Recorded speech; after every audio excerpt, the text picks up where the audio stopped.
This episode is brought to you by Vital Farms. Isn't it bullshit to have to question where your food comes from? At Vital Farms, you can trace your pasture-raised eggs all the way back to the source, the pasture. On the side of each pasture-raised carton of eggs, you'll find the name of the farm where your eggs were laid. And when you look the farm up on their website, you'll get a peek at all the sunshine, fresh air, and open space the hens enjoy. Learn more and find out where to buy them at vitalfarms.com. Vital Farms, keeping it bullshit free. This episode is brought to you by Shopify. That's the sound of switching your business to Shopify, the global commerce platform that supercharges your selling. Harness the best converting checkout and same intuitive features, trusted apps, and powerful analytics used by the world's leading brands. Stop leaving sales on the table. Discover why millions trust Shopify to build, grow, and run their business. Sign up today for your $1 per month trial period at shopify.com/tech23.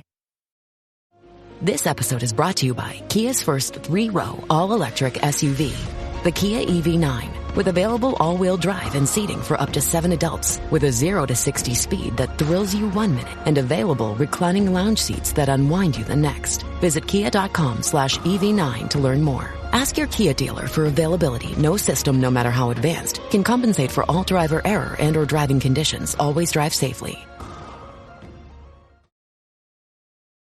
This episode is brought to you by Klaviyo, the platform that powers smarter digital relationships.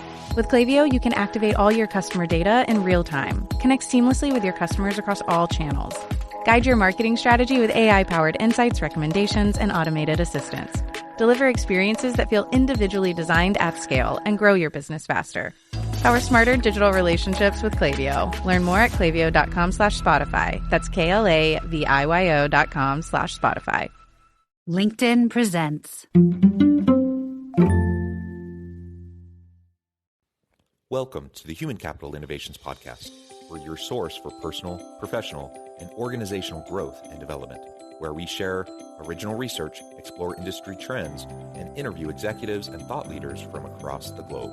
We hope you join us often for practitioner-oriented content around all things related to leadership, HR, talent management, organizational development, and change management. Maximize your personal and organizational potential with Human Capital Innovations Podcast.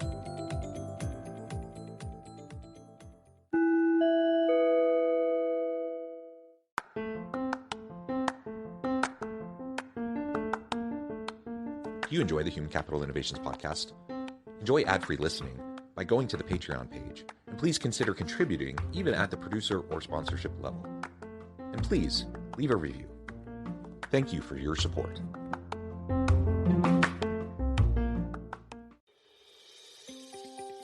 Welcome to the Human Capital Innovations Podcast. In this HCI podcast episode, I talk with Murad Salman Mirza about taking an interdisciplinary approach to organizational development and change management.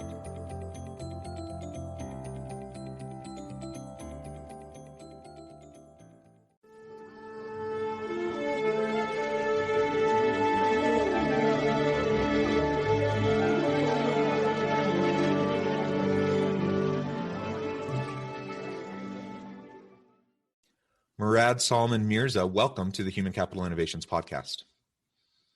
Thank you very much. Pleasure to be here. Yeah, I'm excited to have this conversation with you. I appreciate you taking the time. You join us from Pakistan, and it's in the evening there. It's morning here in Utah in the U.S. So recognizing the time difference, I appreciate you being willing to take time out of your evening to join us and share your insights and your experience with all of my listeners today. For all my listeners, Murad is a worldwide recognized expert in a variety of areas, but what we're going to be focusing on in our conversation today is taking an interdisciplinary approach to organizational development and change management. And as we get started, I just wanted to share his bio with everybody. Murad Salman Mirza is an innovative thinker and an astute practitioner with more than 20 years of multidisciplinary experience in organizational development, talent management, and business transformation in a rich array of roles, such as board member, senior executive, corporate manager, consultant, trainer, auditor, author, speaker, mentor, etc. He ended the last decade as globally ranked #1 in HR and culture, top 5 in leadership management and change management, top 20 in agility innovation and future of work, and top 35 in customer experience by the world's first open platform based in the US for thought leaders, which is Thinkers 360. His insights, innovations, solutions, methodologies, tools, techniques, and approaches have been added to the libraries of premier institutions across the world, such as the United Nations, Harvard, MIT, Oxford, Cambridge, Princeton, Berkeley, Cornell, Stanford, Columbia, INSEAD, on and on and on and on. And I could just keep going for all the reach that his work has had for the growth and development of their talent. He has successfully guided, trained, and enabled organizations from the services and manufacturing sectors in gaining competitive, strategic, and operational advantages through ingrained core values, cohesive corporate culture, fervent embrace of diversity and inclusion practices, and responsive organizational design and structures, incisive organizational development interventions, engaged talent management initiatives, robust management systems, astute use of technology, and an unrelenting focus on enhancing the delight factor for internal and external customers. Currently, he is advising, consulting, and doing training and development work and mentoring and speaking with regional and global professional forums. Additionally, he engages as a contributing author, blogger, and guest columnist for several prestigious publications around the world. Again, what a pleasure to have you joining me on the podcast today. I really appreciate your time and commitment to sharing knowledge in this area with practitioners around the world. And before we launch into the conversation about organizational development and change management from an interdisciplinary perspective, is there anything else you would like to share with listeners by way of background, personal context, or anything like that? Thanks so much again, Jonathan, for a wonderful introduction, and it's truly a pleasure exchanging my views with you. I think I just look forward to exchanging my insights based upon the experience I've had in working with different kinds of clients and in different countries. And I think that's the richness that I bring to this conversation as we move along. Yeah, wonderful. And, as we were talking in the pre-interview, you were sharing a little bit about your situation, during the pandemic, and you had just come from nearly a decade in United Arab Emirates, and now you're back in Pakistan.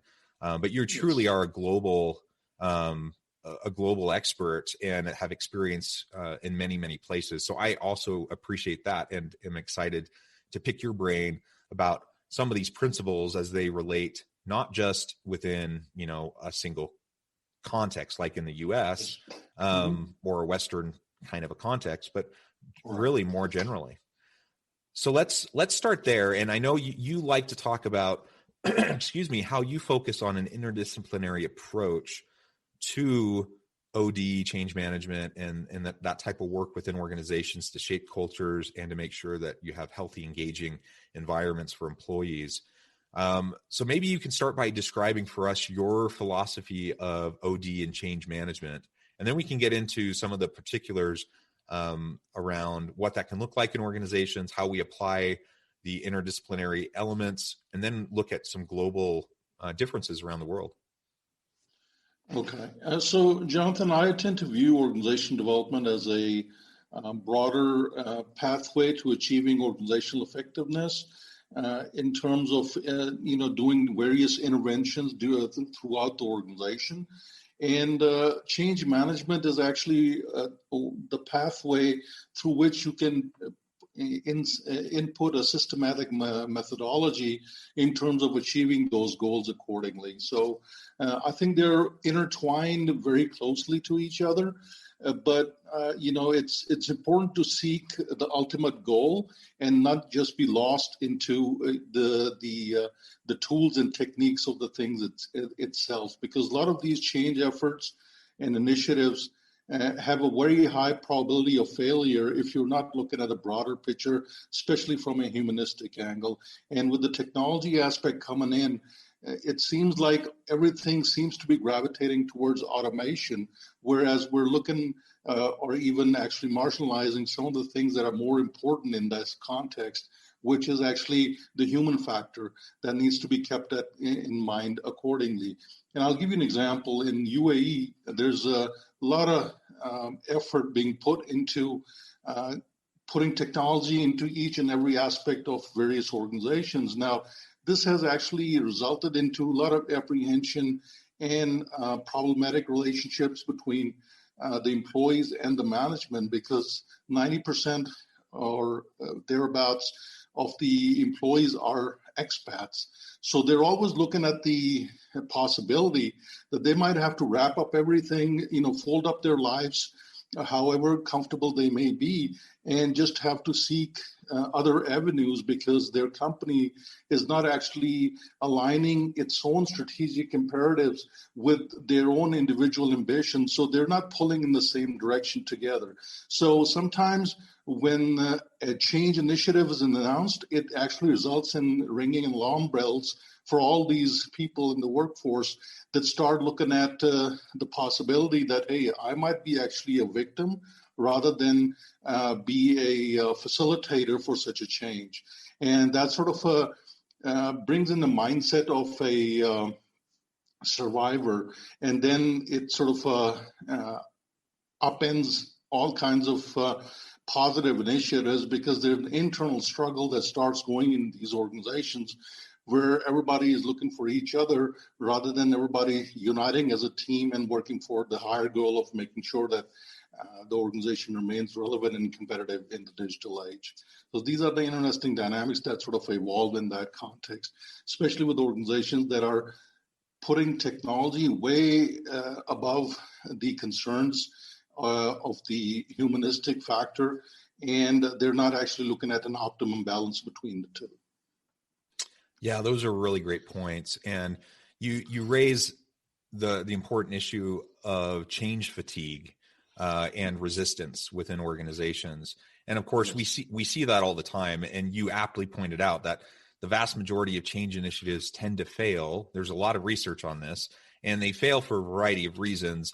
But a big part of it is that resistance component and the change fatigue that people are under. And so, even if the change is ultimately going to be a positive for me, for my career, for the success of the organization, just the sheer pace of change and the uncertainty that it creates can result in people putting up walls and barriers and resistance, or deciding to bail and jump ship and look for positions somewhere else. And so organizations can start to lose their top talent. So we really do have to balance all of these elements. Now, certainly advances in technology and disruptive technologies can and should be utilized within organizations to help them be more successful. But to your point, we need to be very thoughtful about that. We need to take a holistic approach to understanding the organization, its challenges, and the issues at play. And we can't forget about the human element, because even with automation and AI, machine learning, and other disruptive technologies, we are always still going to need people in order to do those things that machines can't do and probably will never be able to do.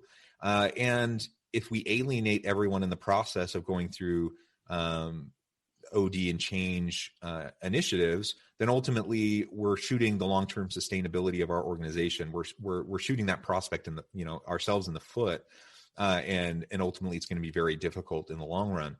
And I think, maybe I'm reading into this a little bit too much, and I don't want to put words into your mouth, but as we're framing the beginning of this episode, talking about interdisciplinary work and the importance of that in OD and change, in my mind, that largely is aimed to address those issues that you just described.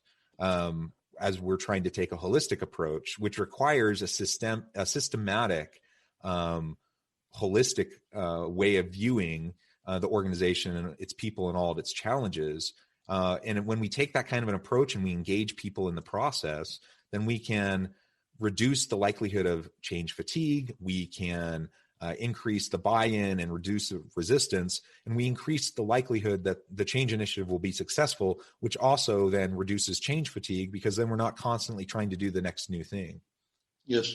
I think I definitely agree with that assessment, and especially the key word that you used right now is the word buy-in. And that's where a lot of the top management is consistently lacking, because in their own initiative to create their own branding stamp on the organization. They come up with these pet projects, and they just want to make them, reach some sort of a conclusion without realizing the broader impact on all the stakeholders, since they are themselves beholden to some higher forces, maybe their board of directors or shareholders, and they just want to make sure that they can get quicker results and prove their own position within the organization as justified. However, that sort of approach creates a reverse reactionary mode within the workforce where, sometimes even if the workforce is not able to push back actively, they do go into passive resistance. And one of the behavioral things that I've interestingly found out is that they start using humor as a passive resistance force. So everything becomes a joke to them. They will make fun of the senior management behind their back. They will have informal conversation where they will make fun of the things that are going on and what the image has been projected to the outside world and what the real organization is functioning within itself and how there's functional breakdowns. And they sort of make it like an office humor thing, which sort of helps them cope with this change fatigue that sort of brings in. Another thing is that change takes time. For example, if you say a quality judgment on that would be that at least give 18 months for something to actually settle down, take roots, show results, right?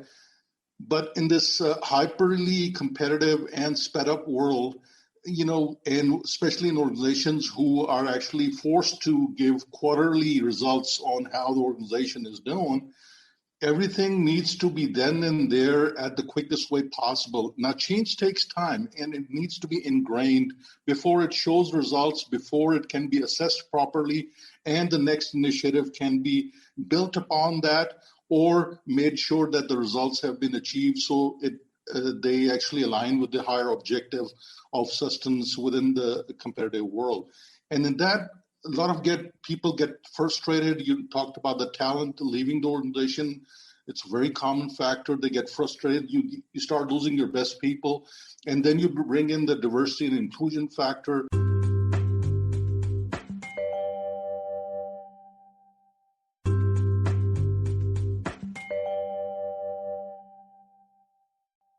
And I'll tell you one of the interesting factors which happens actually in the UAE and in a broader context in the GCC region, where salaries are pretty high as far as the management cadre is concerned.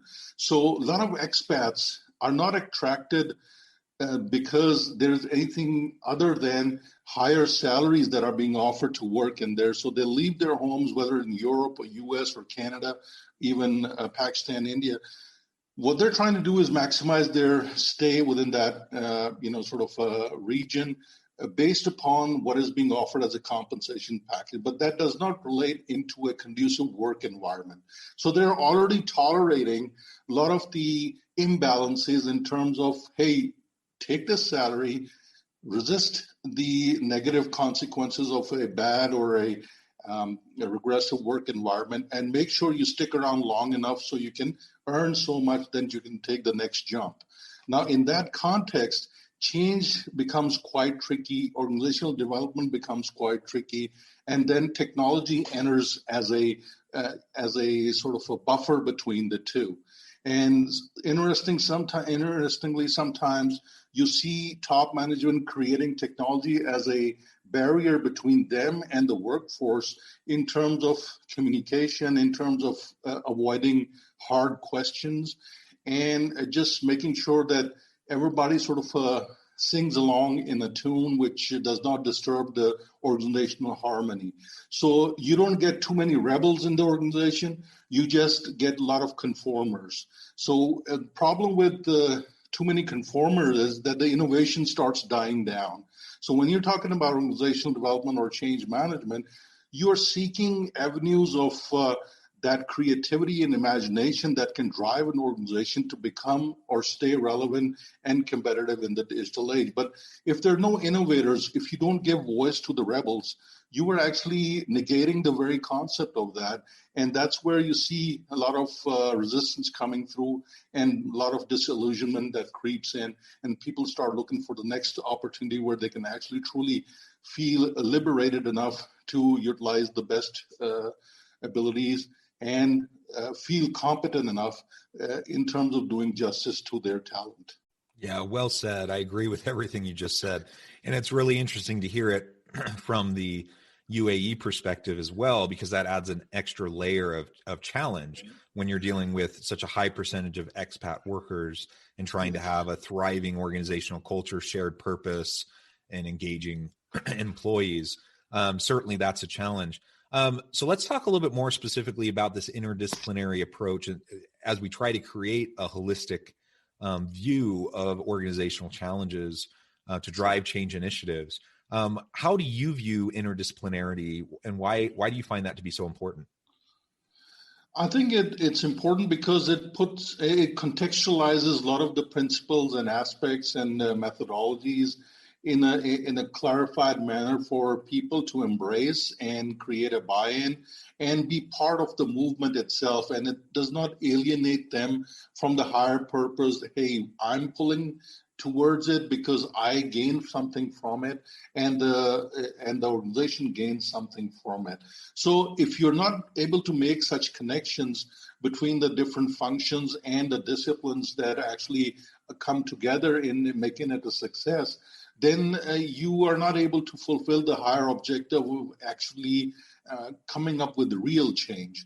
You can do some salad dressing sort of a thing for a lot of the things, but that does not mean that the organization itself is growing. It could be just the organization is static and just needs sort of a marketing fabric on its image, which does not actually bode well for its longevity in terms of a viable presence within the corporate community.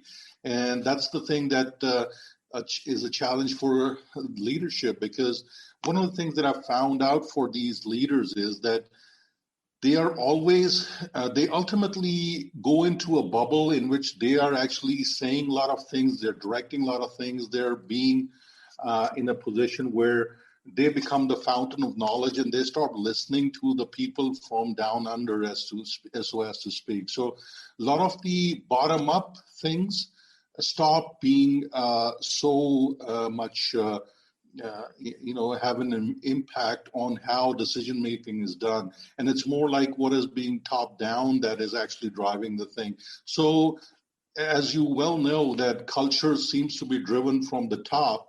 And once there's a change at the top, the whole organization goes through this kind of an earthquake in terms of how it needs to gravitate and align itself with the new normal.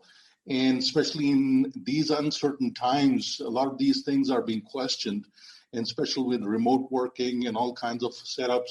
What does change mean anymore? Do we need to have an in-person engagement, or whether we can do the same thing while we're sitting on Zoom meetings? Can that work?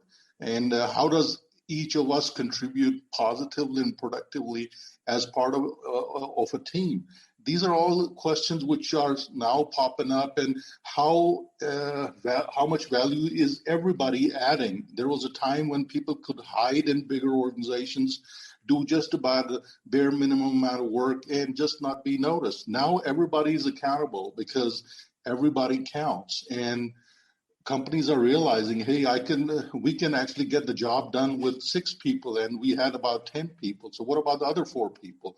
And this is the kind of thing that is streaming into this. And when we're looking at change management, when we're looking at organizational development, we're looking at interventions, we are actually entering into the zone of uncomfortable and in a difficult decision-making, where a lot of these leaders are caught in a bind. And it's not just people who get impacted and leave the organization, but who are actually left behind. And they are also sort of in a sort of a quandary whether I'm going to be next or what does change mean to me. Is AI a replacement for me, a companion for me, or a facilitator for me? So these are the kind of things that are swirling around in these organizations. And leadership has to wake up to that sort of scenario and not just be the top-down driver of knowledge or instruction or direction giving portfolio that they hold at this point. And it has to be more of a teamwork and a symbiotic relationship between all levels of the organizational hierarchy. And that's where actually interdisciplinary aspects become really important. Yeah, I completely agree. I think the contextual element that you described is so important. And when I teach at the university, and when I teach students about OD and change, one of the very first things we explore is the origins of organizational development emerging really from an interdisciplinary background, where you had people coming from all different social science disciplines who focused on organizations and work, sociologists, psychologists, anthropologists, political scientists, business people, name the social science, and you had people in those social science areas focusing on organizations and work. And slowly the field of organizational development as an interdisciplinary field started to emerge. And we can't forget that, because it's essential that we utilize a wide kind of range perspective where we open the aperture of our understanding, and we utilize a wide variety of tools and techniques, and not get stuck with a specific tool. That's one of the beefs I have with some consulting agencies, is they tend to have their secret sauce, so to speak, that they claim is that they've hacked the code, and they know exactly what this the specific thing is that organizations need to do. And frankly, that's nonsense, because every organization is different. You have to approach each with fresh eyes, and certainly you can utilize experience and expertise and knowledge to inform, but largely you have to address every new organization with fresh eyes to be able to tackle it. And you have to look at it from a systemic, holistic approach that is inherently interdisciplinary. I recognize we're about out of time, but I did want to give you a chance to also share if there's any other thoughts or perspectives you had about OD and change from an international standpoint, any major differences you see globally, and then we'll wrap up for today. I think I've truly enjoyed my conversation with you, Jonathan. I think what is really important is to realize that geographical and regional differences that come into this sort of equation are driven by the certain cultural norms and perspectives which are unique to those places too. And sometimes when you're being part of a multinational and you're driven a corporate agenda, you have to be careful enough to make sure that you have an accommodation for these kinds of differences within the organizational hierarchy. So if you're driving change in a country where you're running a subsidiary where expats are dominating senior positions and the local population has no hope of rising to those positions, there's already an inherent problem in terms of the workforce dynamics. So if you're trying to make some change, you have to understand these organizational behavioral issues, which are actually bubbling right beneath the surface. And if they're not tackled, then you just create a lot of problems which might pop up at the wrong time, and people become skeptical of any change or organizational development interventions. And that's where the clashes can occur. And although you might have an organizational culture, so as to speak, but there are a lot of subcultures which are also existing. And whether those things are not tackled, if those things are not tackled properly and timely and effectively, these things can actually mushroom into much bigger problems. So I think those things need to be watched out very carefully, and especially when you're dealing with remote working and you're looking at hybrid working. You're looking at new environments, a new way of connecting with each other. And I'm all for management philosophies and tools and techniques, but in the end, it's human relationships that need to be reinforced, because in the end, how do you define an organization?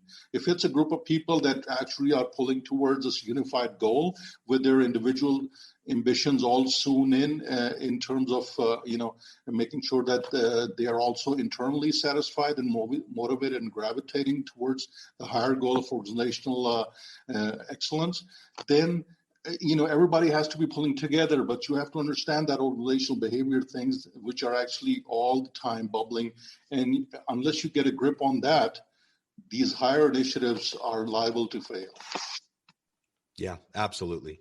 Well, thank you. It has been a real pleasure talking with you today. Before we close, I just wanted to give you a chance to share with listeners how they can get in touch with you, get connected, and find out more about the work that you're doing, and then give us the final word on the topic for today.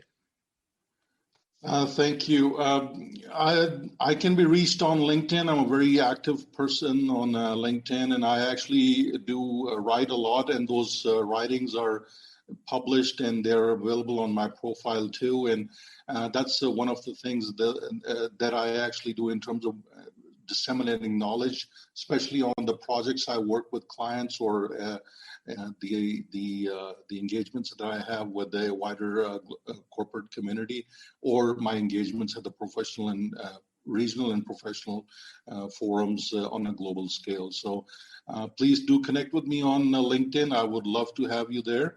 As a parting point, I would just like to say, and I always remember this, remember Maya Angelou's famous words. She said, people will forget what you said, people will forget what you did, well, people will never forget how you made them feel. So if you're looking at organization development and change management, make sure those feelings are catered well and effectively, because without these things can seep into a lot of the other aspects that you're trying to improve, and they can nullify all the positive initiatives that you might actually be willing to engage in, but you might come up with so much passive resistance that they just don't have a high probability of succeeding. So good luck to everyone. Yeah, absolutely. Well, thank you so much. It has been a pleasure.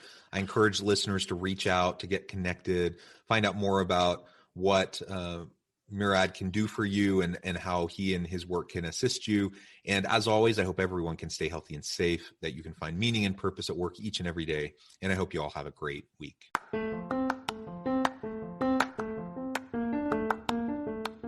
Do you enjoy the Human Capital Innovations podcast? Enjoy ad-free listening by going to the Patreon page. And please consider contributing even at the producer or sponsorship level. And please leave a review. Thank you for your support.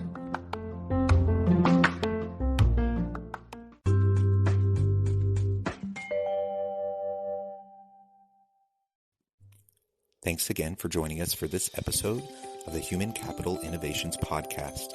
I hope you stay healthy and safe and that you have a great week.